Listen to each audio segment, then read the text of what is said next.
আম জনতা পার্টির যে তারেক রহমান, যাকে আমরা সকলেই চিনি, সারা বাংলাদেশ চিনে, কোটা বিরোধী আন্দোলন এবং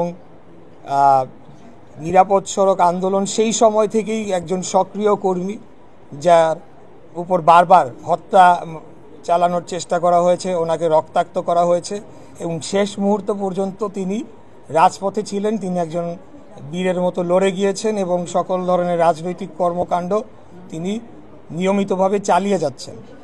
তো এরই মধ্যে আপনারা জানেন যে 111-এর সরকারের সময় যে রাজনৈতিক দলগুলো নিবন্ধনের প্রক্রিয়া শুরু করা হয়, সেই প্রক্রিয়ার পরে আওয়ামী লীগ ক্ষমতায় আসার পরে তারা নিজ ইচ্ছায় নিজ প্রয়োজনে ভুয়া ডামি পাতানো নির্বাচন করার জন্য বিভিন্ন সময় তাদের পছন্দ মতো দলদেরকে নিবন্ধন দিয়েছে।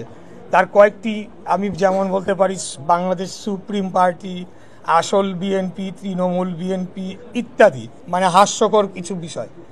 তো 5ই আগস্টের পর যারা দীর্ঘদিন আসলে বাংলাদেশে সত্যিকার অর্থে রাজনীতি করেছেন সেই রকম কয়েকজন ব্যক্তি, যেমন জনাব মাহমুদুর রহমান মান্না, তিনি নিবন্ধন পেয়েছেন, জনাব জোনায়েদ সাকি নিবন্ধন পেয়েছেন, জনাব নুরুল হক নূর নিবন্ধন পেয়েছেন, আরও কেউ কেউ নিবন্ধনের জন্য চেষ্টা চালিয়ে যাচ্ছেন।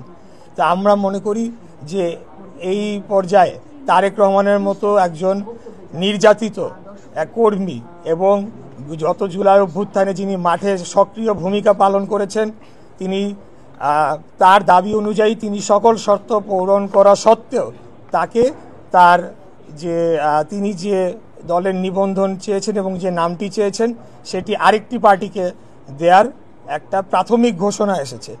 তারপরে থেকে উনি অত্যন্ত মনক্ষুণ্ণ ছিলেন এবং আমার সাথেও এই অনশনের প্রোগ্রামের আগেও কথা হয়েছে এবং তিনি বলেছেন যে তিনি করবেন, তো তিনি সেটি করছেন।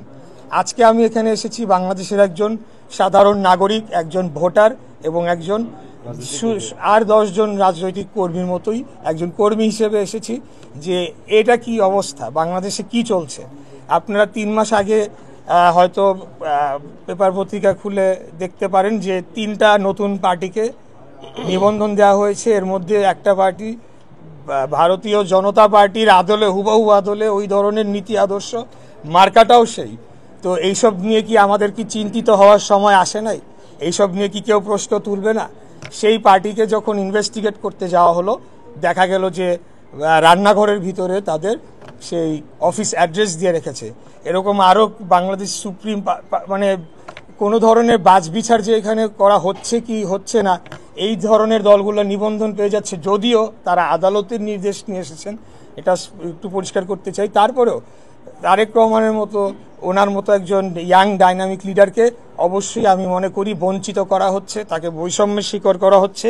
অবশ্যই ওনাকে মনোনয়ন দেওয়া উচিত এবং আমি মনে করি এখন অনেকেই যারা মনোনয়নের জন্য দৌড়াদৌড়ি করছেন, নিবন্ধনের জন্য দৌড়াদৌড়ি করছেন, তার চাইতেও অনেক বেশি যোগ্য এবং জনপ্রিয় এবং ত্যাগী তারেক রহমানের আম জনতার দল। তো আমি তার প্রতি সমর্থন এবং তার কর্মী সমর্থকদের প্রতি সমর্থন জানানোর জন্য আজকে এখানে এসেছিলাম।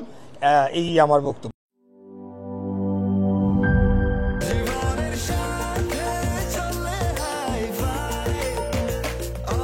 স্বাস্থ্যকর অল টাইম, সব সময় অল টাইম হেলদি লাইফ।